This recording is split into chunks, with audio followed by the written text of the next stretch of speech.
আল্লাহ রাব্বুল আলামিন কবর নামক একটা জায়গা রেখেছেন। ওই জিনিসটাকে নিয়ে স্মরণ করবে, মওতকে নিয়ে স্মরণ করবে। আপনার স্মরণ হবে কাকে?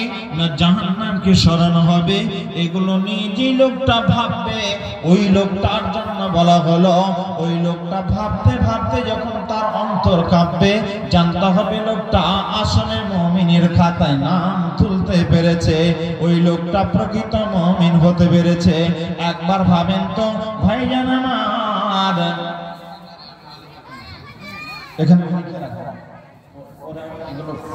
ঘোষণা করে দেব ভাইজান আমার। আল্লাহ বলেন ইন্নামাল মুমিনুনা আল্লাযীনা ইযা যুকিরাল্লাহ, যে লোকটা মুমিন হবে ওই লোকটা ভাববে কাকে? মৃত্যুকে ভাববে। আমার আব্বা যেই জমিতে আপনি চাষ করছেন, ওই জমিটা ছিল আপনার বাবার। ওই জমিটা আপনার বাপ পেয়েছে কার কাছ থেকে? না আপনার দাদার কাছ থেকে পেয়েছে। আপনার দাদা ওই জমিতে চাষ করেছে, আপনার বাবা ওই জমিতে চাষ করেছে। এখন আপনি চাষ করছেন, আপনার ছেলেও হতে পারে ওই জমিতে চাষ করবে। বন্ধুরা আমার, যে মানুষগুলো চাষি চাষ করছেন, আপনি কিভাবে স্মরণ করবেন? আপনি ওই মাঠে গেছেন, মাঠে যাওয়ার পর আপনি জমিতে কাজ করছেন।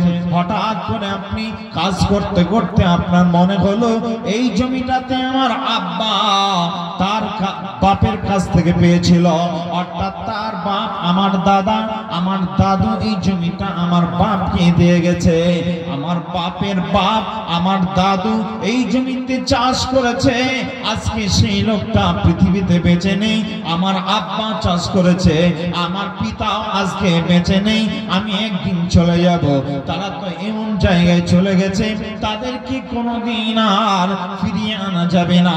তারা কি অবস্থা আছে জানি না, তাদের মৃত্যু কি হালে হলো সেটা দেখেছি। কত কষ্ট না তাদের হয়েছে, তারা কত কষ্ট করে তাদের জীবনটা এই জায়গাতে এই জমিতে খেটে খেতে, তাদের এই খেটে এই জমিতে অর্থাৎ এই খেতে তারা খাটতে খাটতে তাদের অক্লান্ত পরিশ্রম করতে করতে তারা জীবনটা অতিবাহিত করেছে। এক সময় তারা চলে গেছে। কবরে কেমন অবস্থা আছে? কবরে তো বিশ্বনবী বলেছেন একজন মানুষের কবরে 5 প্রকারের আযাব হয়। তার মধ্যে একটা আযাব হলো দুই দিককার মাটি তার পাশে এসে দুই দিক থেকে এসে তাকে চেপে চেপে ধরবে, সংকীর্ণ হয়ে যাবে, কবরটা সংকুচিত হয়ে যাবে। দুই দিককার মাটি এসে তাকে চেপে ধরবে আর লোকটা আর্তনাদ করবে। যেমন গমকে মেশিনে দিলে পারে পিষে ময়দা বানিয়ে দেয়, অনুরূপ ভাবে হাড় হাড্ডি গুলো ভেঙে দেবে। লোকটা আর্তনাদ করে চিৎকার করবে, আমার বাপ ওই অবস্থায় আছে না ভালো অবস্থায় আছে, আমার দাদা ভালো অবস্থায় আছে না তার সঙ্গে কবরে ব্যবহার করছে। আপনি এগুলো ভাবছেন আর আপনার চোখের এই কোণ দিয়ে অস্ত্র বাইর হচ্ছে, অজান্তে পানি বাইর হচ্ছে। জানতে হবে আপনি এগুলো ভাবছেন আর কান্না করছেন।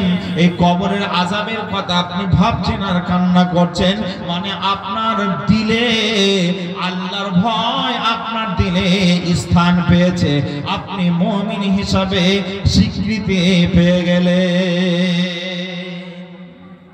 মুমিনের যে 1 নম্বর গুণ, সেটা আপনার বিদ্যমান আছে আপনার অন্তর।